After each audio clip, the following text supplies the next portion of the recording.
நானே வர வேண்டியதா இருக்கு.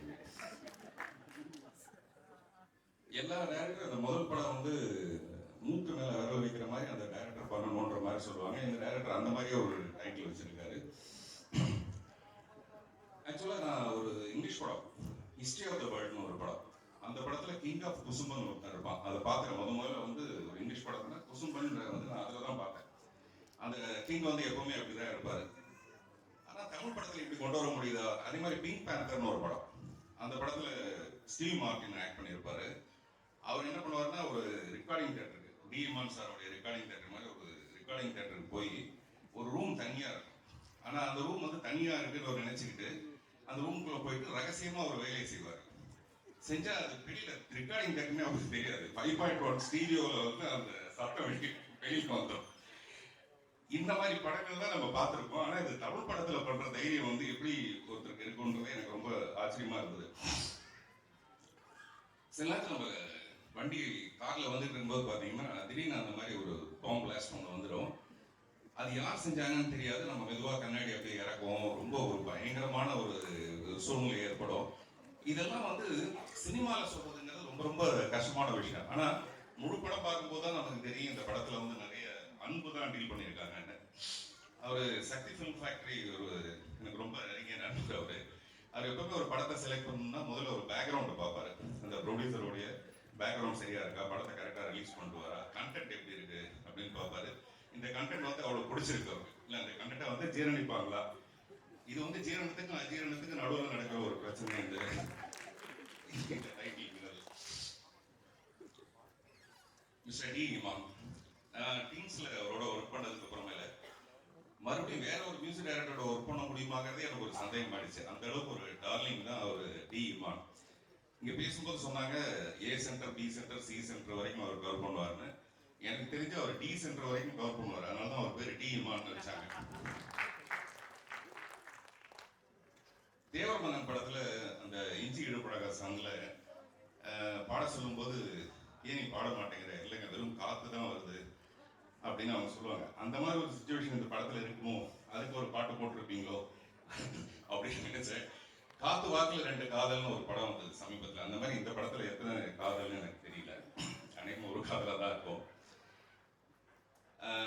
ப்ரொடியூசரை பத்தி சொல்லணும்னா மிஸ்டர் சுகுமார் பாலகிருஷ்ணன் வந்து அவர் தான் ப்ரொடியூசர் பேர் போட்டிருக்காரு. தவிர அது முழுக்க முழுக்க போய் இந்த படத்தோட ப்ரொடியூசர் வந்து சதா சுகுமாரன்.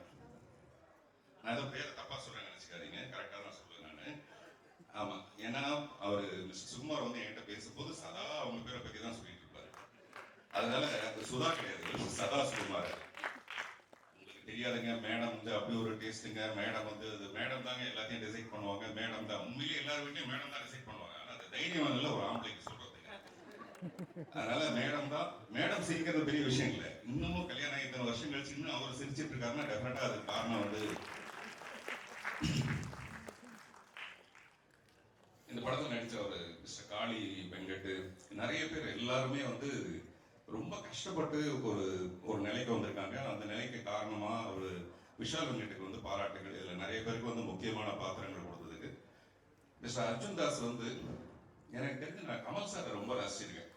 சின்ன வயசுல இருந்து நான் வந்து சினிமாவுக்கு வரதுக்கான இன்ஸ்பிரேஷன் வந்து கமல் சார் தான். நிறைய மேடையில சொல்லியிருப்பேன். சமீப காலமா இப்போ வந்து இருக்க நடிகர்கள்லயே என்ன ரொம்ப இன்ஸ்பயர் பண்றது வந்து Arjun Das. Very promising actor. Promising ஆக்டர்னா அவர் ரொம்ப சிறப்பான ஒரு நிலைக்கு வருவாருன்றது வேற. இன்னொரு விஷயம் பார்த்தீங்கன்னா மாப்பிள்ள மாதிரி வந்திருக்காரு. நிறைய பொண்ணுக்கு அவர் ப்ராமிஸ் பண்ணியிருப்பாரு. நான் உன்னை கல்யாணம் பண்ணிக்கிறேன், நான் உன்னை கல்யாணம் பண்ணிக்கிறேன், நான் உன்னை கல்யாணம் பண்ணிக்கிறேன், நிறைய பேருக்கு ப்ராமிஸ் பண்ணியிருப்பாரு. அதனால அவர் ஒரு ப்ராமிசிங் ஆக்டர்னு சொல்லலாம். சார் சும்மா கூச்சப்படுற மாதிரி நடிக்காதீங்க சார். நமக்கு தெரியல, அதெல்லாம் கிராஸ் பண்ணி தான் வந்திருப்போம். நீங்க குட் பை ஆக்லி பார்த்தீங்கன்னா எல்லாரும் வந்து அஜித் சாரை ரசிச்சிட்டு இருக்கும்போது நான் நினைக்கிறேன் அஜித் சார் படம் பார்க்கும்போது அர்ஜுன் தாஸை ரசிச்சிருப்பாருன்ட்டு. ஏன்னா அப்படி ஒரு காம்படிஷன், அப்படி ஒரு பியூட்டிஃபுல்லா பார்க்க பண்ணிருந்தாரு அந்த படத்துல. நான் பொதுவாக கதை எழுதுனேன்னா வந்து ஹீரோயினை மட்டும்தான் கவனத்தில் வச்சுக்குவேன். இந்த ஹீரோயினுக்கு இப்படி ஒரு சீன் பண்ணலாமா அப்படின்ட்டு. பட் என்னுடைய கெட்ட நேரம் பாருங்க, அர்ஜுன் தாஸை வச்சு நான் வந்து ஒரு படம் பண்ணலாமா அப்படின்னு. கெட்ட நேரம் நான் சொல்றது சந்தோஷத்துல சொல்றேன். ஹீரோயின் எல்லாம் மறந்துட்டு ஒரு ஹீரோவை சென்டர் பண்ணி அர்ஜுன் தாஸை சென்டர் பண்ணி ஒரு படம் பண்ணலாமா. நான் அர்ஜுன் தாஸ் கூட நான் சொன்னேன்.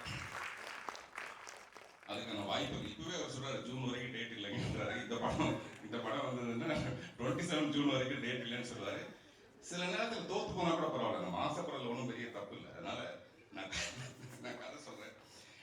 சிவாத்மிகா வந்து நான் சின்ன பையனால பார்த்துருக்கேன். இல்ல அவங்க ரொம்ப சின்ன பொண்ணா இருக்கும் போது பார்த்துருக்கேன். இந்த ஷாக் இருக்கு இல்லையா, அந்த ஷாக்காக தான் நான் அப்படி சொன்னேன். நான் ரொம்ப ஆசைப்பட்டேன் அவங்க டெஃபினட்டாக ரொம்ப சிறப்பான ஒரு நிலைமைக்கு வருவாங்க. அது இந்த படத்துக்கு அப்புறமேல வரும்போது சந்தோஷமா இருக்கும். அதே மாதிரி பொதுவாக ஒரு படம் வந்ததுக்கு அப்புறமேல இந்த படத்தோட வெற்றியை பற்றி எல்லாரும் குசு குசுன்னு பேசுவாங்கன்னு நினைக்கிறேன். இந்த படம் நல்லா இருக்கு, டெஃபினட்டாக பாருங்க அப்படின்னு காதோட காதை வச்சு குசு குசுன்னு பேசுவாங்கன்னு நான் நினைக்கிறேன்.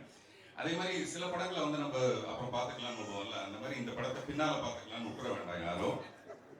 இந்த படம் உடனே வெற்றி அடைஞ்சதுன்னா, இப்போ கூட சக்தி சார் சொன்னாரு ஒரு பெரிய சேனல் ஒன்று தொடங்க போறாங்க. அதில் கூட பார்த்தீங்கன்னா பெண்களுக்கு தான் முக்கியத்துவம். நம்ம சொன்னேன் இல்லைங்களா, அதே சதா கதை தான் அது.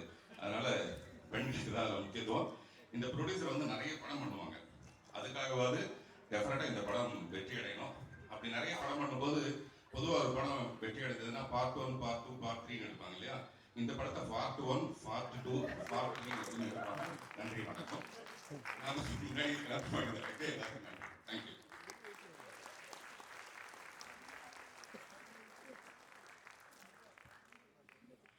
Thank you so much Parthiban sir அவர்கள். பிகாஸ் ரொம்பவே அழகா பேசுனீங்க. நீங்க பேசுனதை வந்துட்டு எல்லாரும் அவ்வளோ அழகா ரசிச்சாங்க, அவ்வளோ நல்லா சிரிச்சாங்க. ஸோ அடுத்து யார் வர போறாங்கன்னா, சில பேர் வந்துட்டு ஸ்க்ரீன்ல வந்து நடிச்சாங்கன்னா எல்லாம் வியந்து ரசிச்சு பார்ப்போம். ஆனா இந்த படத்துல இவர் வந்துட்டு ஸ்க்ரீன்ல வந்து நின்னாலே. So hello everyone, this is Sharagi Balakrishnan and this is Samvada Balakrishnan. First, I would like to thank the press, media and social media friends who are here with us today. நீங்க உங்க time spend பண்ணி இங்க வந்ததுக்கு thank you.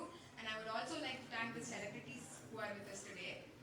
நீங்க invite accept பண்ணி இங்க வந்ததுக்கு thank you. So Bomb, the very first film of our production company, Gabriel Pictures. This is a very special moment for us because this is our first step in the cinema industry and appa adikadi solvaru. So we've been across a globe, a few countries, and we've been to Disneyland, Universal Studios and mari amusement park poirukom. But more than an amusement park nu adha solradhu thavara, we can like call it the we hope to see more of it. Personally, cinema is what I like. Half of the things that I do, I know in my life are from cinema, and this is a right phase of my life where I can watch, observe, and act upon what I see, right? And I'm so glad that I'm exposed to such great films that can influence a really positive change, including the one right